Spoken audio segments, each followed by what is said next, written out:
Good morning, students. Good morning, sir. Okay. So today we are going to see your reciprocating pumps. As you can see on your screen, reciprocating pump is there. In the last class, we have seen your centrifugal pump. Okay. So let's start.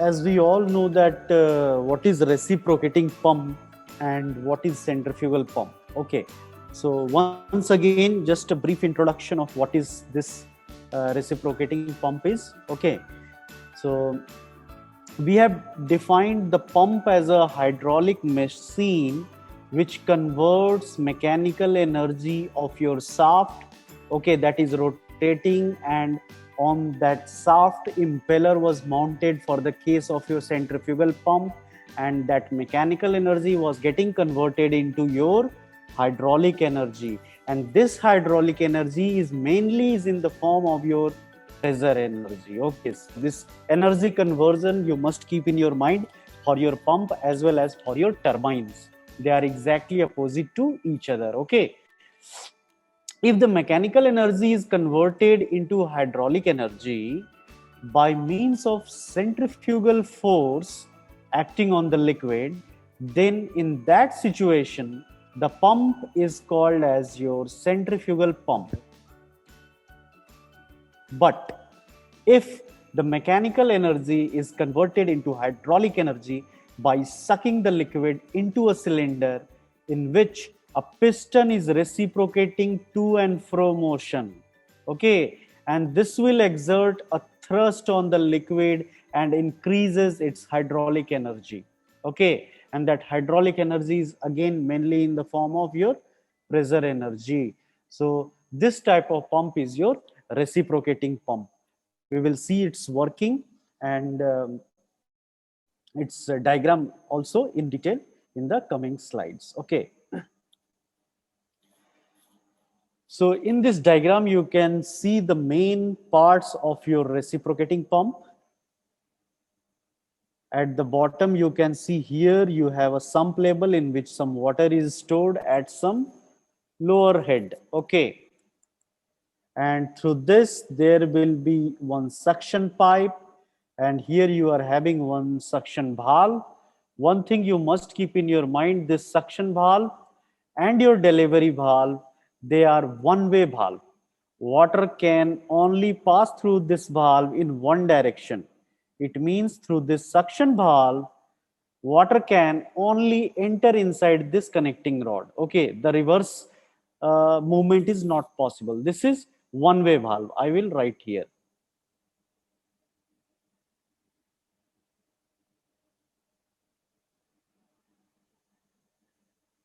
Same is the case for your delivery valve. Water can only pass in one direction, and for this delivery case the water will go out from the cylinder to your delivery line. Okay, so this is again your one way valve.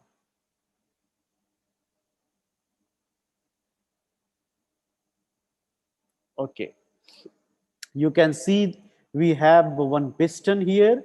This piston is connecting to your this piston rod, and this is moving to and fro. How that to and fro movement is achieved? That movement is achieved with the combination of your connecting rod and crank. Okay, this piston rod is connected to this connecting rod, and this connecting rod is connected to the crank of radius small r.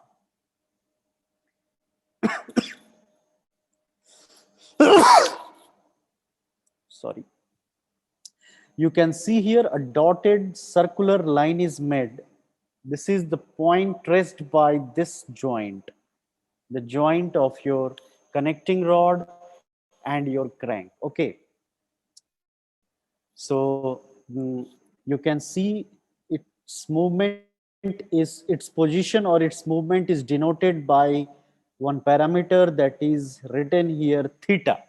So theta will be 0 when your crank is horizontal like this. and at this instant your piston will be at extreme end on this side. When your piston, your crank start rotating like this, in the same way your piston will go back in this direction and it will reach to this extreme end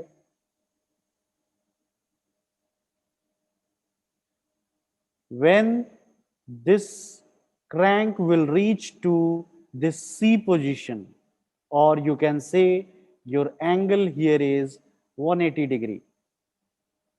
Okay, so we will focus for the value of theta in three different positions. Okay, it will be useful in while solving the numericals and in derivations also.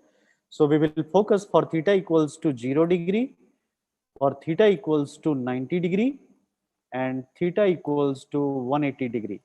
Okay, you just see here what is the position of this piston when your theta is 0 degree. When your theta is 0 degree, your piston is over here. Okay, when your theta is 90 degree, your piston will be at center location of your piston cylinder. So it will be at this location. And when your theta is 180 degree,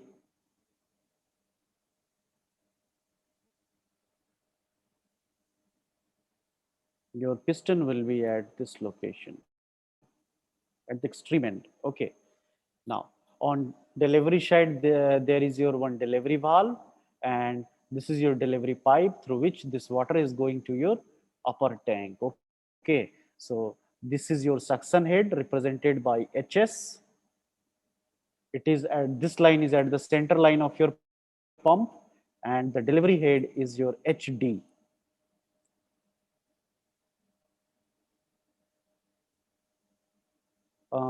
Anything left? One parameter here you can see is your L. As I have told you, from this position means position number 1, from one end to the second end, that is position number 2, the position of crank is changing from A to C. This length is R, radius. So this will also be R. So overall, when your crank is rotating from theta equals to 0 at position A to this point C when theta is 180 degree, your piston will move a distance of L. L is nothing but the stroke length of your piston. So that's why we can write L equals to 2 times R. Okay, so I hope the main parts and construction of this reciprocating pump is clear to all of you. Now we will see how to calculate, in this diagram only I will show you how to calculate the discharge, how much water, this is called as single acting pump. Keep this in your mind. Here we have water acting only on this side. Let me take some other color.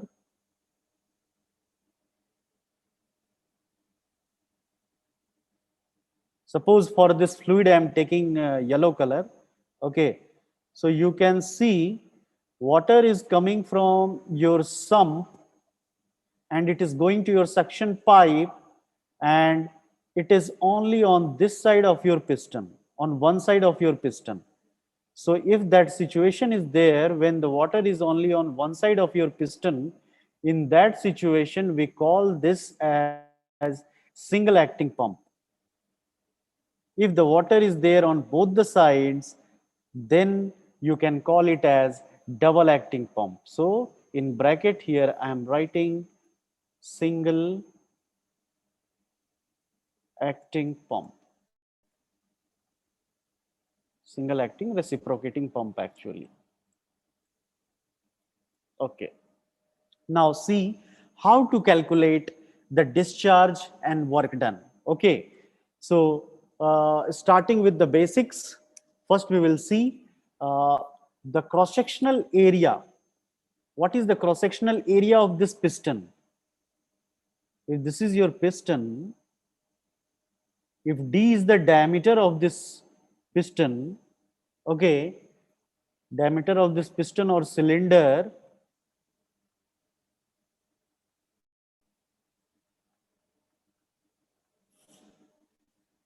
if capital D is the diameter of your cylinder,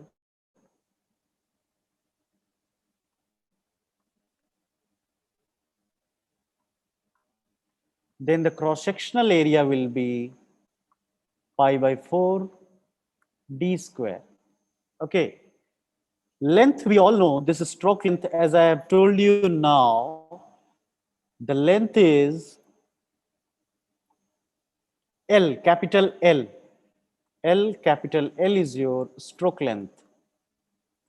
Stroke length means the movement of piston from inner dead center to the outer dead center. Okay, so L is our stroke length. So can you tell me how much volume of water does this cylinder can contain? Volume of water will be equals to the volume of this cylinder. Okay, and that volume will be nothing but cross-sectional area into length. So this much amount of water, A into L meter cube, this much amount of water will be delivered in one stroke. Okay, so this is the volume of water delivered in one revolution, or the discharge, we can say this volume is nothing but your discharge of water in one revolution. This is your discharge in one revolution.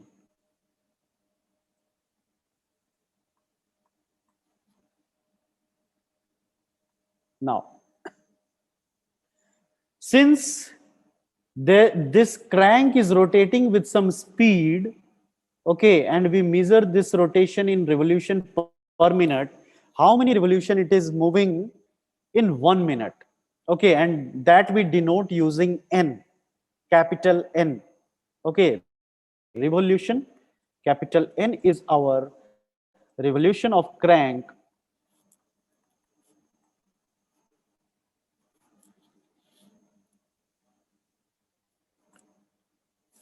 per minute. Okay, so I want to take this N in revolution per second. So for that, I need to divide it by 60. Okay, so we will get Q equals to, that is your discharge,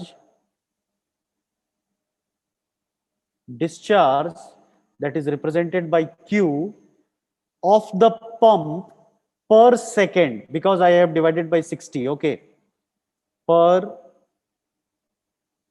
second, it will be equals to the volume, that is nothing but A into L, and your revolution per second. Okay, so in 1 second it is making a rotation of N divided by 60. So from here you can get that the discharge Q equals to A into L into N divided by 60. Okay, is that clear to all of you? Please type clear, sir, in the chat box. CS. This is very simple, yet very scoring. If you focus on today's lecture, you can easily score 10 marks for your external examination.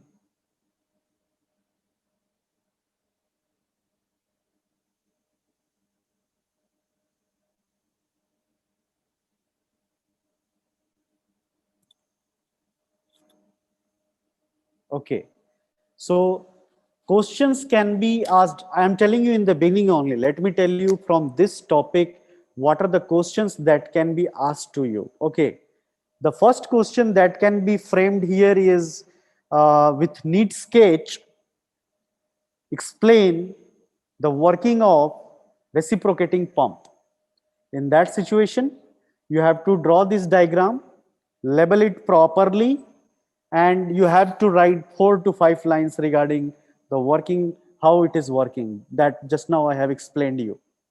If theory question will be asked, so this is the one question. Okay. After this, there can be one numerical.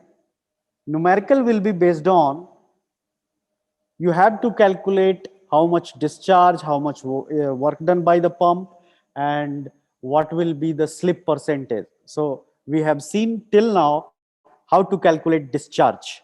If you know the diameter, you can calculate the area. If you can calculate the area, you can calculate the volume. If you can calculate the volume, n value will be given, that is your revolution per minute, and from that you can calculate the discharge. So the first part of the numerical you can solve up to now. After this, we will see the work done. Work done by the reciprocating pump. So here we have seen, for work done, I will change the color for clear visibility. Let me again go back to, okay, red or magenta. Let me keep magenta. Okay, so this is the discharge in meter cube per second. Okay, meter cube per second. Okay, if in the question it is asking what is the weight of water,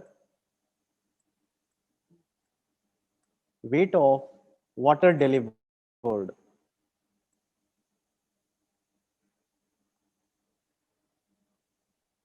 So you have to convert this into your, if you know simple conversion funda, if you don't want to remember the formula, you keep this in your mind. Weight is nothing but mass into acceleration due to gravity. Okay. And we know that here mass is nothing but rho into A into V. Okay. And your G will be as it is.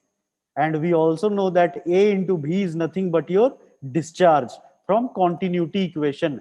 So can I write it as rho into Q into G? Okay. So you can substitute the value of Q here. So you will get rho into, I will write the G first, and then your QA is nothing but A into L into N divided by 60. So this is that much simple. Okay, so here you have seen that we can calculate the weight of water delivered. How much weight of water is delivered per second. So I will write here, this is per second. Okay, now I'll come to the work done part. Here I don't have space, so I will take the another slide. Here you can see on the left hand side, it is exactly written what I was telling you. No need to focus on that side. You just focus on the right side of your slide where I will be writing it. Okay. So the work done by the reciprocating pump per second is given by, I will write WD equals to work done per second.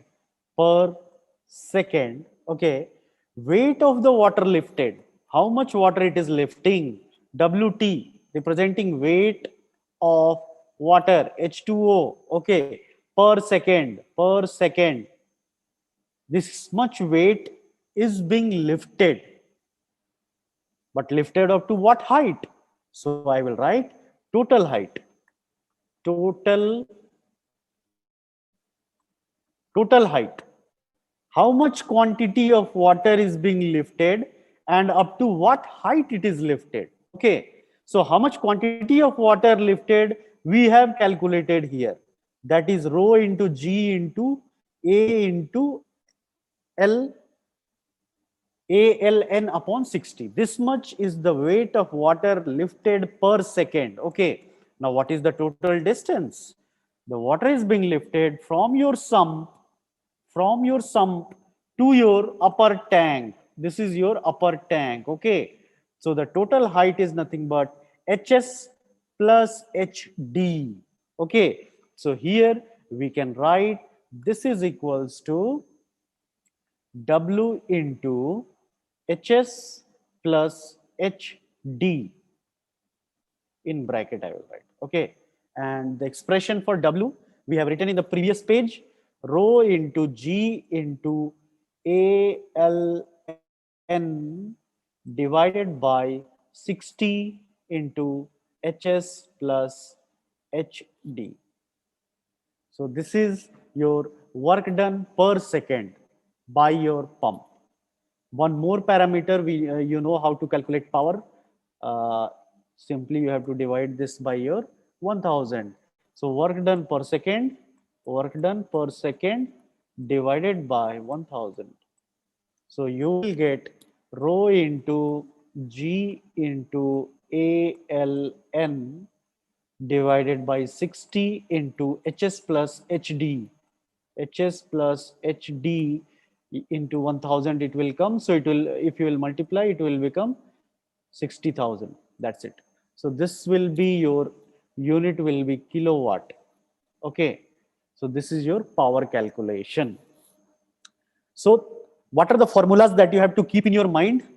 The first formula is your discharge. Q you have to keep in your mind. Okay, remember the case single acting. This formula is for single acting reciprocating pump. Okay, now Q, the formula is A into L into N divided by 60. This is your formula number one. After this, we have done the calculation for work done per second. That is your rho into G into ALN divided by 60 into the height HS plus HD. Okay, and after this you can calculate your power, that is nothing but rho G ALN into HS plus HD divided by 60,000. So these three formula you keep in your mind. Okay, and then we can solve few numericals. Before solving the numerical, I will tell you about slip also. Here in the previous slide, we have calculated this discharge Q using theoretical concept. Okay, there was some power issue. Now it is fine, I hope. Now here you can see on the slide, in the previous slide, what we have calculated for your discharge, that was your theoretical discharge. In actual case, due to some leakage or due to some frictional losses, the actual will be less than the theoretical one. Okay. So the difference between the theoretical discharge and your actual discharge is called as your slip. Okay. This is what it will be written over here. Let's see this. Slip of a pump is defined as the difference between theoretical discharge and actual discharge of the pump. Okay, the discharge of single acting pump we have seen in the previous slide, and for double acting, actually what happens in double acting pump, suppose this is your cylinder. Inside your cylinder there is one piston. Okay, this is your piston rod, and on this side I have shown you the pipeline where you have one delivery valve and your suction valve. Oh sorry, this is orientation will be like this. Similarly in double acting, what will happen, one pipe on this side also. Okay, one suction valve this side, delivery valve this side, and water will be on both side of your piston. So the discharge for double acting, write at Q equals to 2 times ALN by 60. This 2 is the step that you have to incorporate for this double acting reciprocal. Okay, keep this in your mind. Now, the actual discharge for the pump is less than due to some leakage. Okay, so the difference of theoretical discharge and actual discharge is known as slip of the pump. Okay, so slip equal to Q theoretical minus Q actual. Okay, so from here you can calculate the slip. So this is the your numerical. Fourth, in the previous slide we have seen discharge will be asked how to calculate. done, then power, then slip will be asked. Slip and then slip percentage. So slip percentage is nothing but Q theoretical minus Q actual upon your Q theoretical into 100.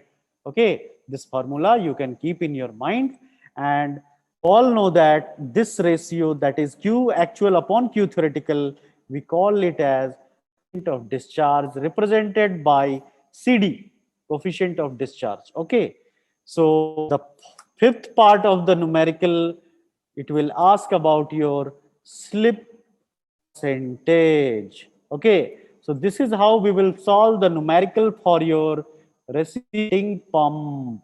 Okay, simple scoring, simple formula, 10 out of 10. If theory question will be asked, you have to write, draw that diagram of your reciprocating pump and explain. And if numerical will be asked, we will solve one or two numerical, don't worry. In certain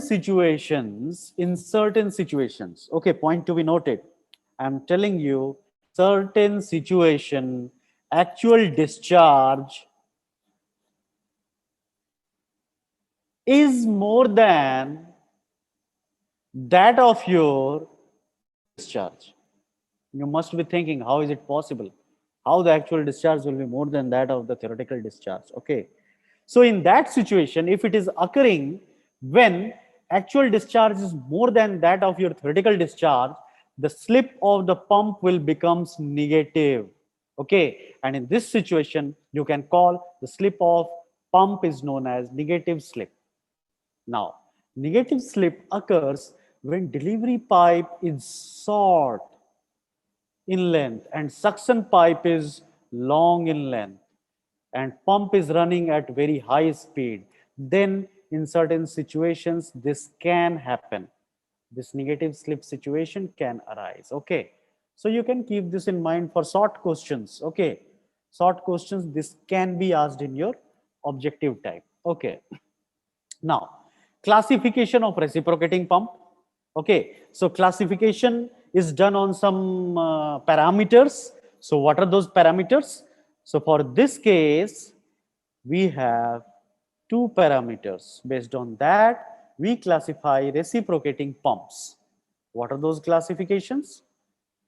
First one, according to water being in contact with either one side or both side of the piston. Just now I have told you, if it is one side, it will be single acting pump.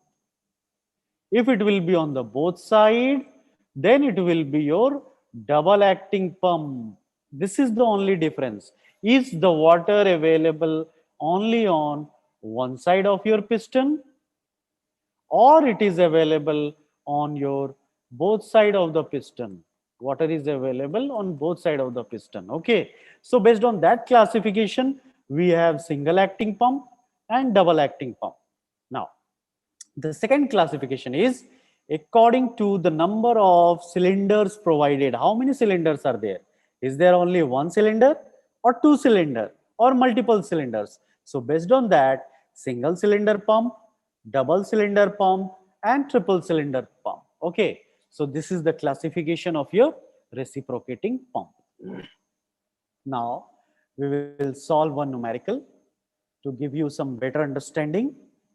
So let's see what is given in the numerical and what it is asking. Okay, these two things you must keep in your mind while solving any numerical. From the beginning, I am telling you that you have to keep in your mind what is given in the question and what the question is asking to me. Okay, so it is a single acting reciprocating pump. Okay, so you must keep in your mind the single term is coming. So the formula that should come in your mind is Q equals to ALN upon 60. Okay, single acting pump. It is running at 50 RPM. So N is given 50 revolution per second. It delivers water at this much. So Q is given here. Q actual is given here. Actually, Q, this is Q theoretical. Q actual is 0.01 meter cube per second. Okay. The diameter of piston is given and stroke length is given, means D is given 200 mm. I can write it as 0.2 meter, and stroke length L is given 400 millimeters. I will convert it into meter, 0.4 meter. Okay. Now, if D is known to you, you can calculate your cross-sectional area, pi by 4 into D square. Okay. Length is known to you. So you have to calculate Q theoretical. Q theoretical, I have written the formula. You can see here, ALN by 60. Substitute the values, you will get the answer. That's it. Okay. Next thing is coefficient of discharge. You have calculated Q theoretical. Q actual is given in the numerical. It is given. Q actual is given in the numerical. Okay.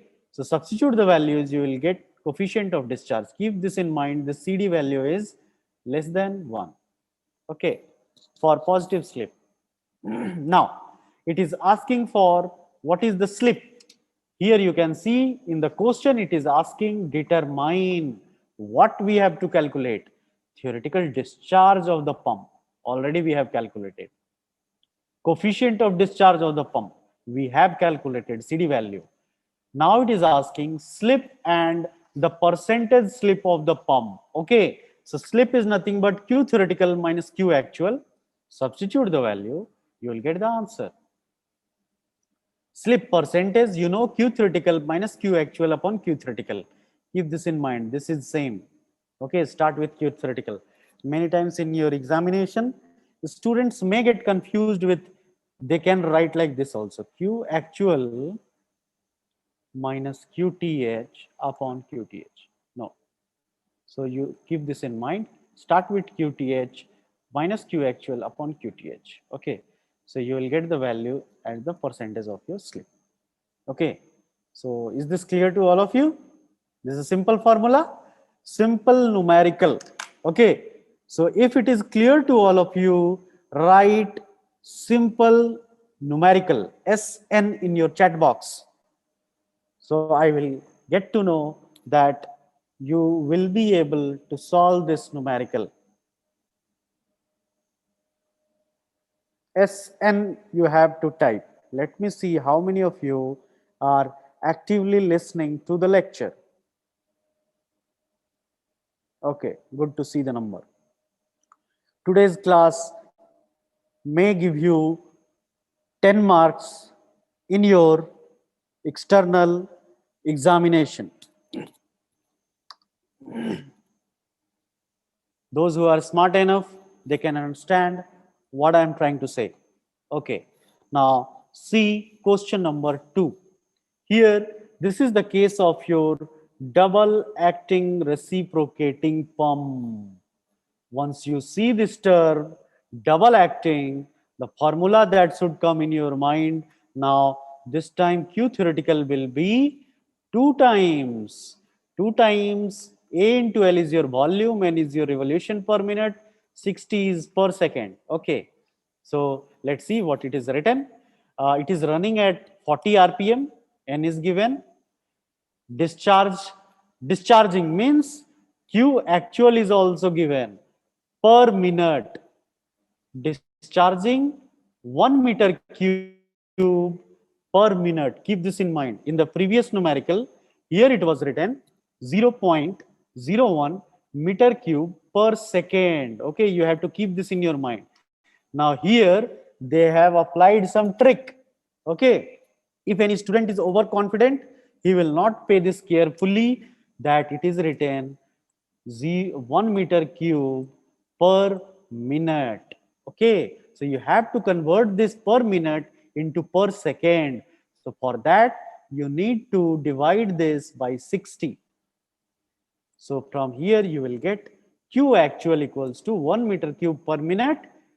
You divided it by 60 to get it in seconds. So this will be your meter cube per second. So read the question carefully. No need to hurry. Okay, now the pump has a stroke of 400 mm. Stroke means length, stroke length. 400 mm, you can convert it into your meter, 0.4 meter. Okay, Likewise, you can diameter is also given. Diameter of the piston is 200 mm. The delivery and suction head are delivery head and suction head. Suction head is nothing but HS. Delivery head is nothing but your HD. Is given 20 meter and 5 meter. Okay, so here you can see HS is 5, HD is 20. Find what it is asking. Till now we have seen what is given. Now see what it is asking. It is asking for slip of the pump and power required to drive the pump. Okay, so for calculating the slip, we know that slip equals to Q theoretical minus Q actual, where actual Q is given, Q theoretical formula you know. Substitute those values in this equation and you will get your Q theoretical as this much. 2 times A into L into N divided by 60. Okay. So if you get your Q theoretical, Q actual is given to you. So from here you can calculate your slip. So this is your slip. Now the next part of the question, it is asking for power required. Okay. So the power required, as you know the formula, if you remember, okay, rho into G into A L N HS plus HD upon 60,000. If only this much you will write, it will be for your single acting pump. Single acting pump, reciprocating pump.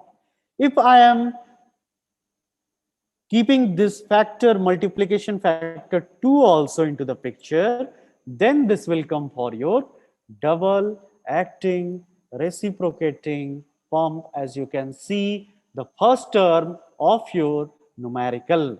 All the parameters are given to you.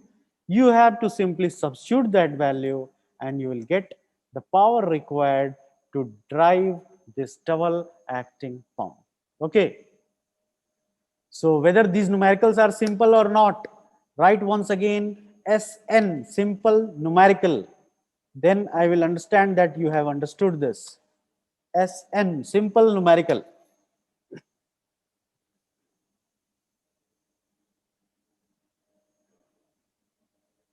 Okay, let's move ahead. The next topic that we are going to see, if you will see your syllabus, then we have seen the discharge, we have seen the work done, we have seen the power. Now the last topic is left, your indicator diagram. Okay, that is very important. I will write here indicator diagram.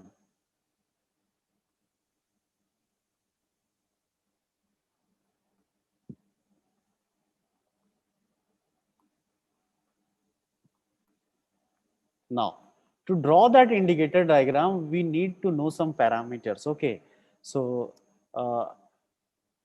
before going to that, you should know what is the effect. What is the effect of variation of velocity and acceleration in suction and delivery pipe? Okay, so let's see this velocity and acceleration of piston. Okay, in this diagram, you can see two positions of your piston. Okay, the first position is this one. This is represented by dotted lines. Blue color I am using. Okay, and the second position is the one which is given in your pink color. This is your second position. Now here we will use your term in the beginning that I have told you, theta equals to 0 degree. When this theta equals to 0 degree, okay, then this crank will be lying on this line AO. Okay, and your piston will be at this location. Okay. So what I mean to say, that at these two locations, at first location and this location, here I am writing location number 1 and here I am writing your location number 2. 1 and 2. We know that when your piston will starts moving from 1 to 2, okay, the velocity will be initially 0 at this location, okay, and again when it will stop to this end, velocity will be here 0, but the trend is the velocity will be increasing in nature. So it is starting from v tends to 0 to v tends to 0, but it is increasing like this and then it is dropping like this. So at central location, that is when your crank is at location BO, when the crank is at this position, that is theta equals to 90 degree. Okay, here we can write theta equals to 0 for AO, and the second one is OC. So let me write in that color code only. So 180 degree, can I write? Yes, I can write. Theta equals to 0, then it will lie on AO. When theta equals to 180 degree, it will be OC. Okay, and the velocity will be maximum when theta equals to 90 degree. Okay, so at the beginning of each stroke, the piston will be having an acceleration, and at the end of the stroke, the piston will be having retardation. Here you can see this piston is accelerating, means velocity is increasing. Okay, and on the second half, it is retarding. Okay, it means the velocity is decreasing. So we can say that the piston will have an acceleration at the end of each stroke. Okay, and at the beginning of your stroke there will be acceleration, and at the end there will be retardation. Okay, so the water in the cylinder is in contact. Water inside this cylinder,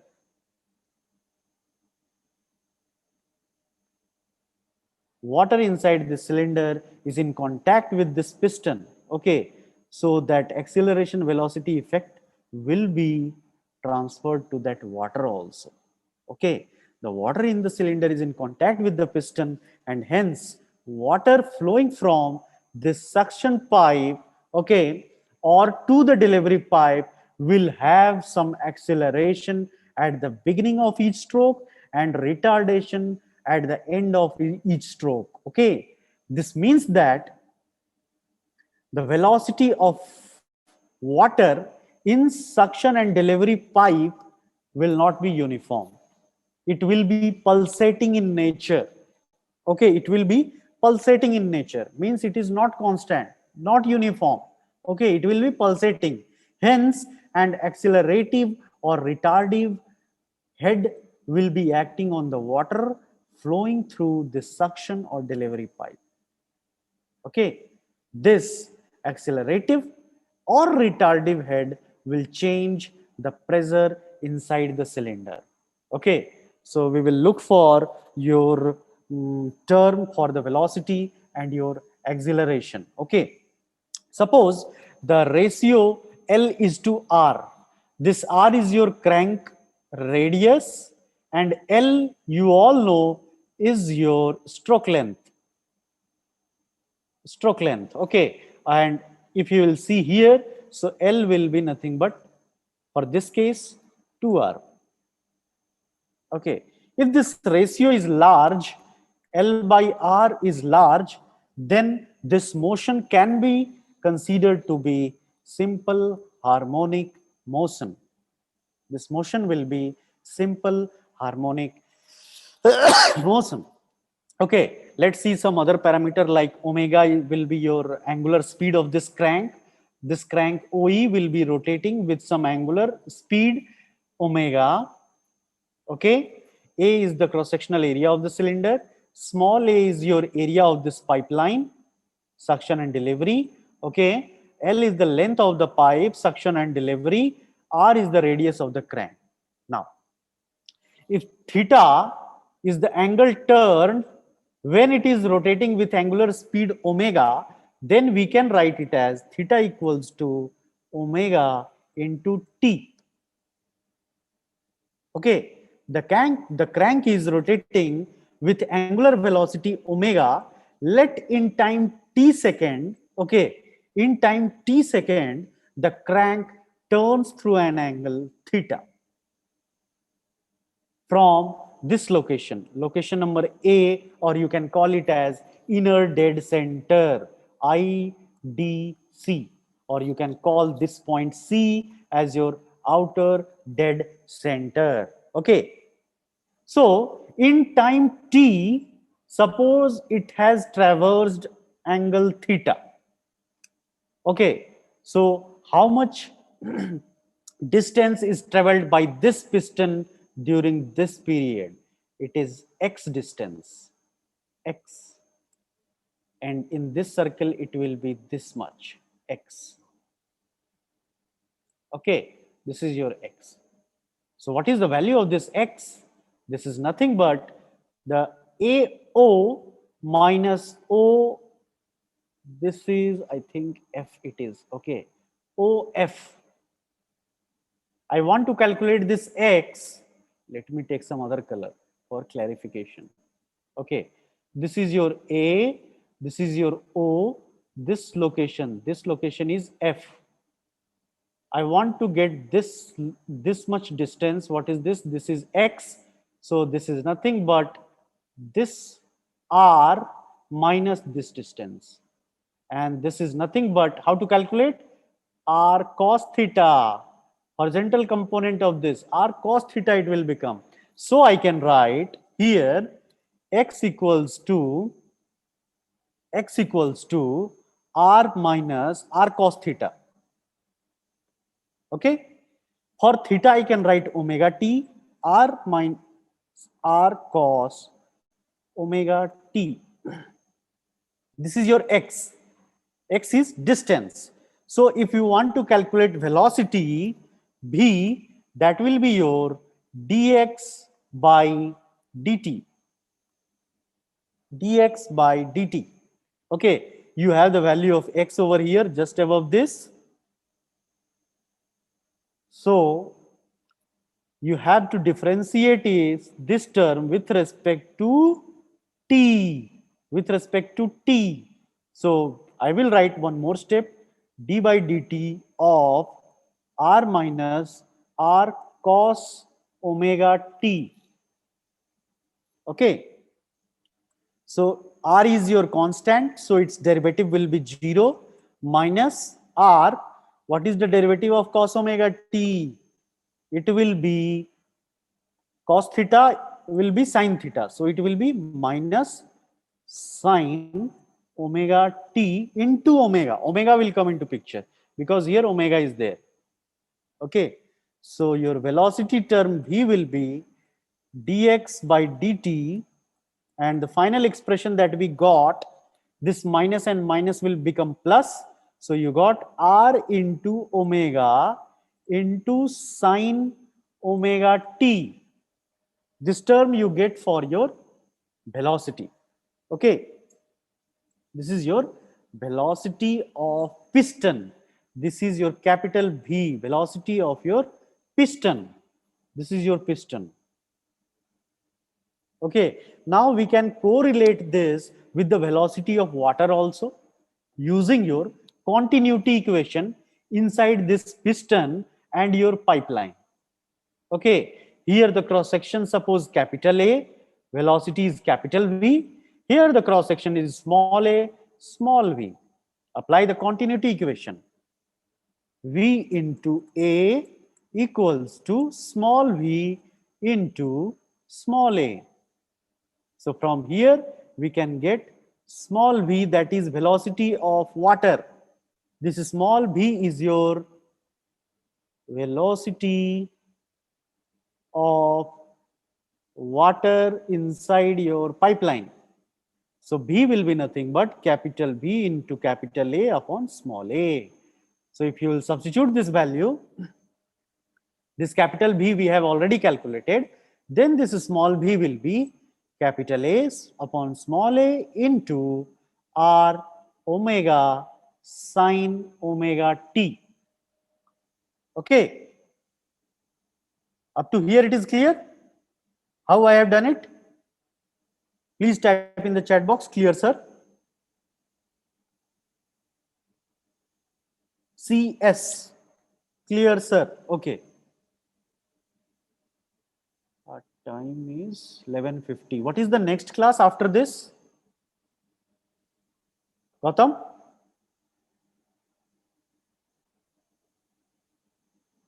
What is the next class after this? So P and S.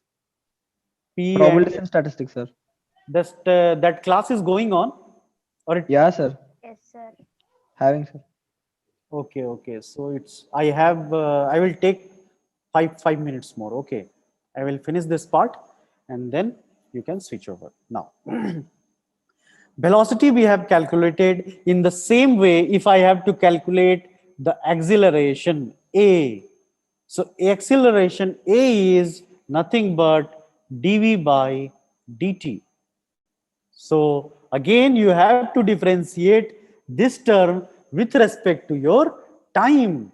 So if you will do its derivative, what you will get? You will get again A upon A into omega square r cos omega t.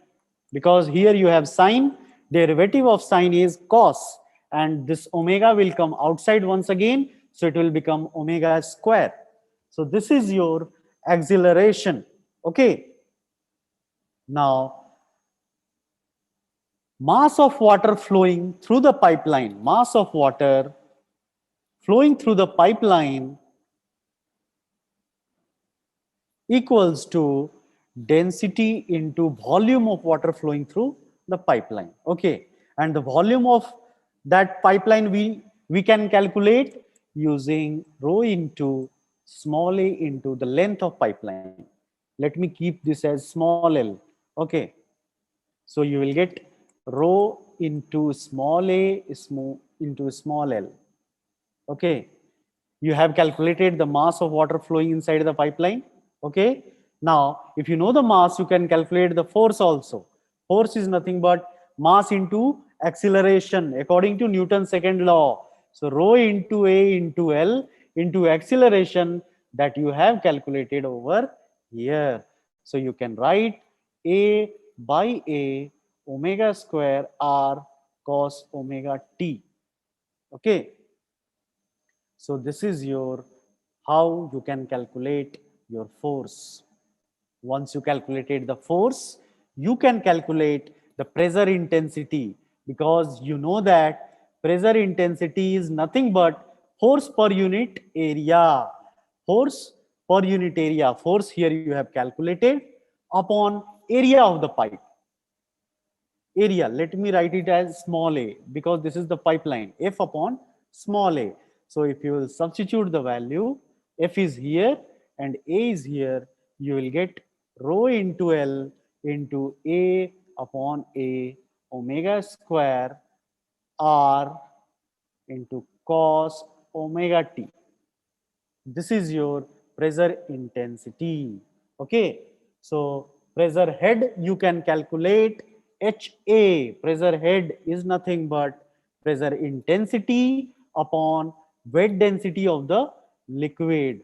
Wet density is rho into G. Okay.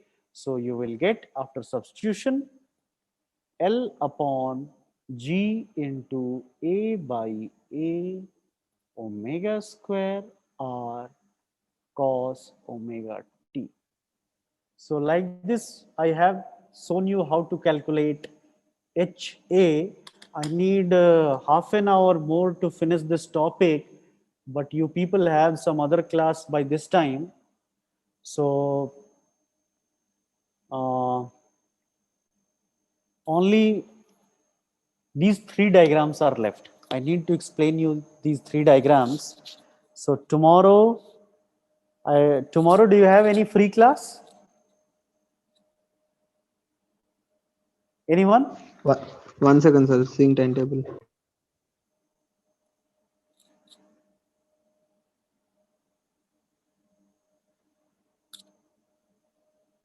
No, sir. Up to 2 there are classes, sir. Tomorrow? Yeah, sir. Up to 2 there are classes. Okay. So this is the last topic, that is your indicator diagram. what I will do, I will post all the PPTs that I'm using for your lecture on your Canvas account, as well as I am uploading the video lectures also.